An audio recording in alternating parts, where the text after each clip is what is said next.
Today we are taking a look at Chainsaw Man from Chainsaw Man. This is a figure from the Noir Edge Collection line by Banpresto. Chainsaw Man is a dark action series built around devils, hunters, and brutal close-range combat. Within that story, Chainsaw Man is the transformed figure at the center of the series, and that form is tied directly to the most violent and memorable battles in the story.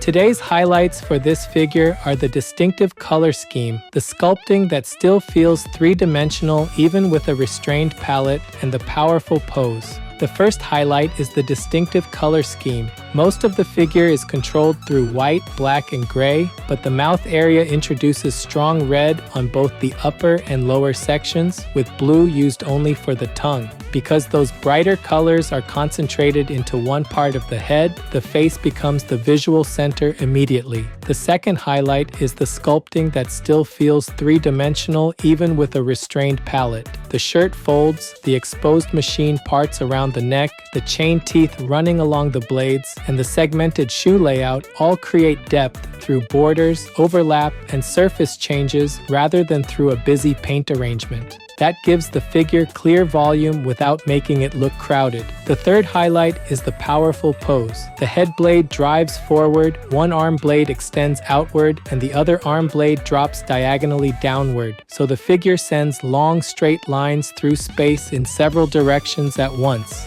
That wide, low stance makes the whole piece feel like a captured moment in the middle of motion.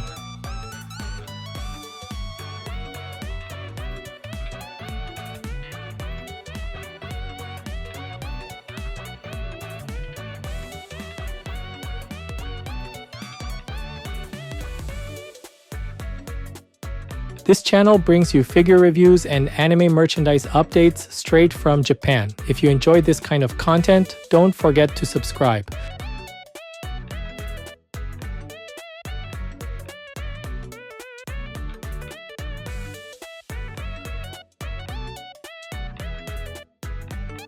The head is built around the enormous opening of the mouth, and that opening becomes the expression more strongly than any ordinary facial feature could. Inside the dark mouth cavity, the upper and lower rows of teeth are inserted as thick white masses, but they do not close toward each other. The upper row drops downward in a straight arrangement, while the lower row rises from the red lower jaw at a different angle, so the center remains open and deep.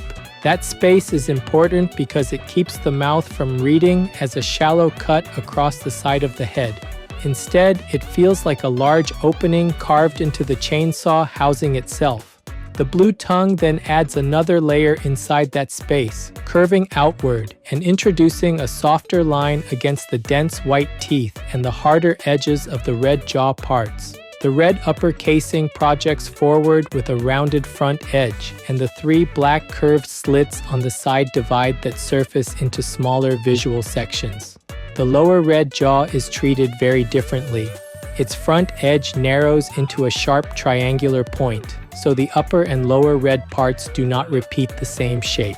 One feels broad and covering, while the other feels cutting and aggressive. Around the outside of the mouth and down into the neck area, exposed gray machine parts remain visible. Circular mechanical forms, layered boxy sections, and smaller cylindrical details sit one behind another, so the red face pieces never feel separate from the structure underneath them. Above all of that, the main head blade runs straight forward. Its pale center surface is broad and clean, while the dark chain teeth line both edges from base to tip. That contrast between a large flat surface and repeated fine details gives the blade a very strong presence from every angle. At the rear, the gray handle rises above the head and leaves a clear square outline behind the blade, so the back section of the head keeps its own visual weight instead of disappearing behind the forward extension.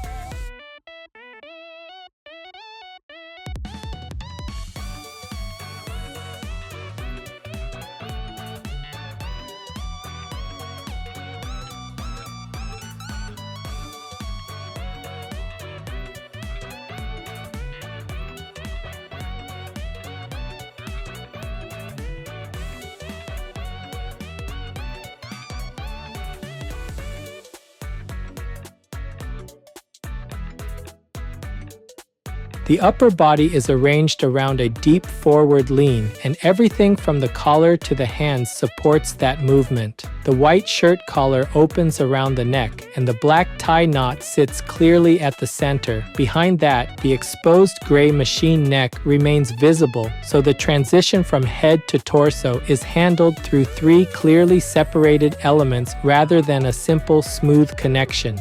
White fabric, black cloth, and gray mechanical structure are packed into a very small area, which makes the center of the upper body visually dense before the lines spread outward again. The tie continues downward from the knot, then lifts away from the chest and twists slightly as it moves outward. That gives the figure a single soft curve across an otherwise hard and angular silhouette. The shirt carries the body movement very well. Fabric is pulled across the shoulders and chest, then gathers diagonally under the arms and toward the abdomen before compressing more tightly near the waist. On the back, longer folds descend from below the shoulders toward the lower torso, so the whole shirt shows the bend and twist of the body through changes in wrinkle direction. The sleeves are rolled up before the forearms, and that rolled edge creates a firm border between the shirt and the exposed white arms. One arm is raised high and laid directly along the upper surface of the blade. Because the forearm rests over the blade while the chain teeth remain visible above and below, the arm and blade read as overlapping layers rather than separate parts joined only at the end. The fingers fall over the outer edge, and those thin white fingertips crossing over the dark chain teeth create one of the strongest contact points in the sculpt. The other arm follows the same idea in a downward direction. The forearm stretches along the blade as it drops diagonally, and the hand stays placed on the upper edge, so the arm, hand, and blade keep one continuous flow instead of breaking into disconnected shapes. Taken together, the open collar, floating tie, compressed shirt folds, and two blade arms make the upper body feel compact in mass but very wide in line.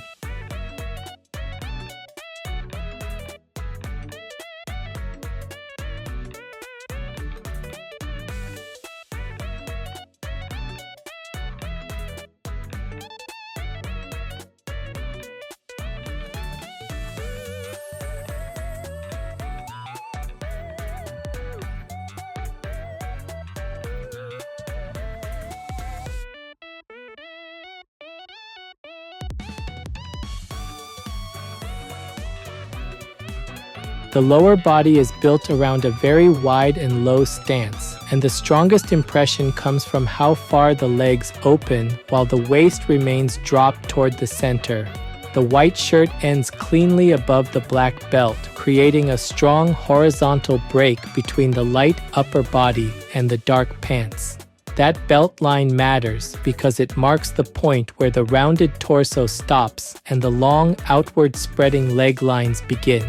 Around the crotch and upper thigh area, the fabric gathers into radiating folds, showing that the pose is being forced outward from the center rather than standing in a neutral arrangement. This immediately gives the lower half a strong sense of tension and reach. The leg that projects more strongly toward the front creates a clear sequence of changes in shape. The upper thigh stays broad, the knee pushes outward, and the lower leg narrows toward the ankle. Because the folds become denser around the knee and again near the ankle, the direction of the leg remains easy to read even though the pants are almost entirely black. The opposite leg stretches farther backward and outward, giving the silhouette a long trailing line behind the torso. That side creates a strong sense of extension because the distance from the waist to the foot remains open and uncompressed. The pants do not rely on extra decoration, but the placement of folds around the thighs, knees, and ankles keeps the dark surfaces active and prevents the lower body from flattening visually. At the bottom, the shoes shift the rhythm of the sculpt again.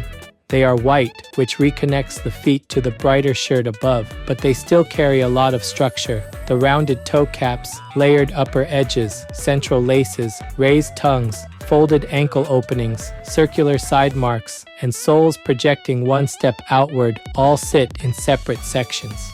That keeps the shoes readable from several angles and gives the feet enough weight to stand beside the much larger blades, because one foot reaches strongly forward while the other extends far back. The lower body does not stay packed beneath the torso. It spreads the figure across the full display area and completes the violent motion established by the head and arms.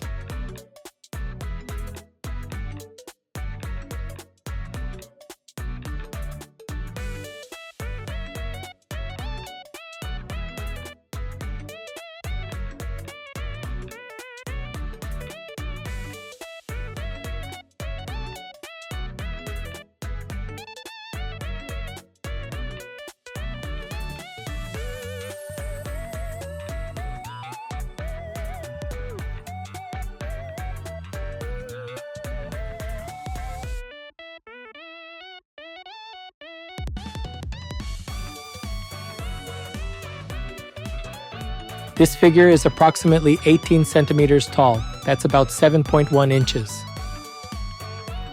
For size comparison, here's a 350 milliliter can. That's about 12 ounces in the US.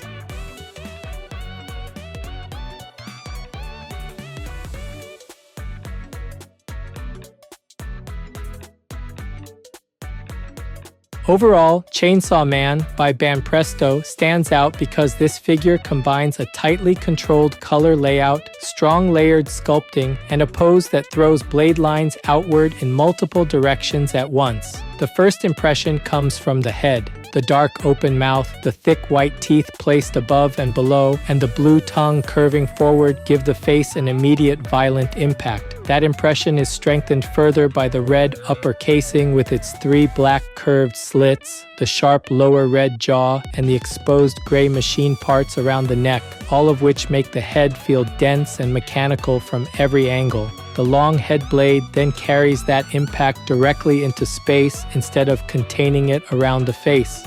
The upper body supports that same energy very well.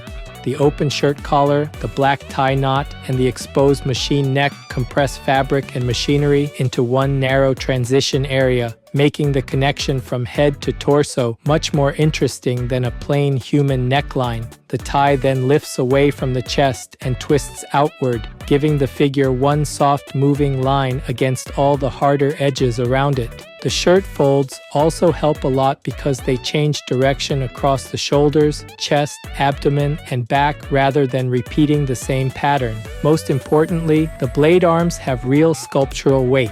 The white forearms rest along the blades and the fingers drop across the outer edges, so the arms feel fused into the weapon forms while the human hand shapes remain clearly readable.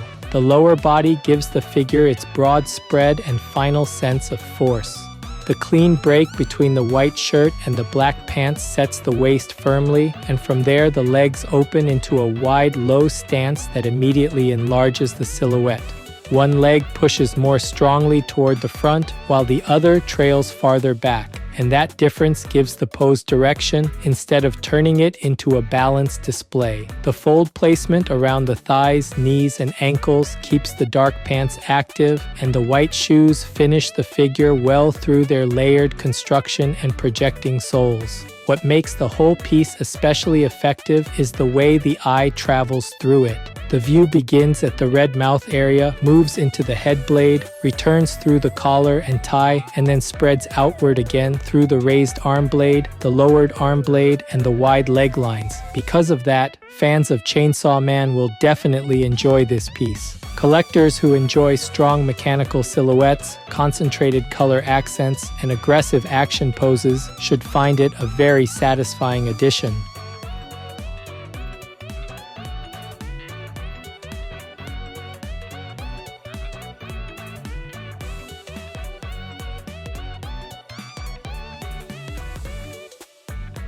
That's it for this video. If there's any part of the figure you liked, feel free to leave a comment and share your thoughts. Thanks for watching, and I'll see you in the next video.